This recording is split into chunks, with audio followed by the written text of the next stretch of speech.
আগামীকাল থেকে আবার নির্বাচনী প্রচারণা শুরু হবে।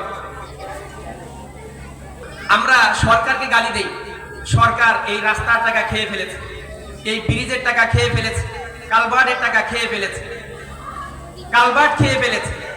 সরকার যে কালভার্ট গুলো খায়, সুযোগগুলো আমরা তৈরি করে দিই। কেন? আমরা এমন মানুষকে নির্বাচন করি, এমন খেয়ানতকারীকে নির্বাচন করি, আমরা জানি যে এই লোকটা ক্ষমতায় গেলে পারে, এই লোকটা এমনটাই করবে, কিন্তু 500 টাকার কারণে আমরা আমাদের আমানত যেই ভোট, এই ভোটটাকে আমরা 500 টাকায় আমরা বিক্রি করে দিই। আপনাদের এলাকায় একটা মুরগির দাম কত? দেশি একটা 1 কেজি মুরগির দাম কত হবে? ভালো ভালো একটা মুরগি 1000 টাকা, ভালো একটা মুরগি। একটা ছাগল কত দাম কত হবে? 15,000, 20,000, 10,000 এর নিচে ছাগল পাওয়া যাবে? একটা গরু কত বিক্রি হবে?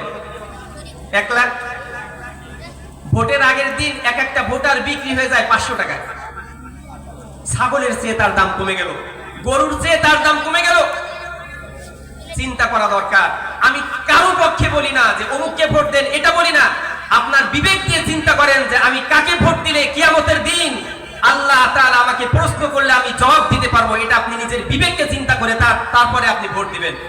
সবাই আসবে, আপনি বলবেন হ্যাঁ দোয়া করব। দোয়ার মধ্যে কি বলবেন? হে আল্লাহ, দেশের জন্য, জনগণের জন্য, ইসলামের জন্য যারা কাজ করবে তাদেরকে তুমি বিজয়ী করে দাও। আপনিও জানেন না কে কাজ করবে, এটা আল্লাহ জানেন। আপনি দোয়া করবেন এটা, হে আমার মালিক, যারা ইসলামের জন্য কাজ করবে, যারা দেশের জন্য কাজ করবে, জনগণের জন্য, গরিব দুঃখীর জন্য কাজ করবে, হে আল্লাহ তুমি তাদের সহায় হও, তাদেরকে তুমি বিজয়ী করো। এই দোয়াটা করবেন। আর 500 টাকা আর 1 প্যাকেট বিড়ির কারণে এমন কোন মানুষকে নির্বাচন করবেন, ভোট দিবেন, ওয়াদাবদ্ধ হবেন, কিয়ামতের দিন দায়ী থাকবেন।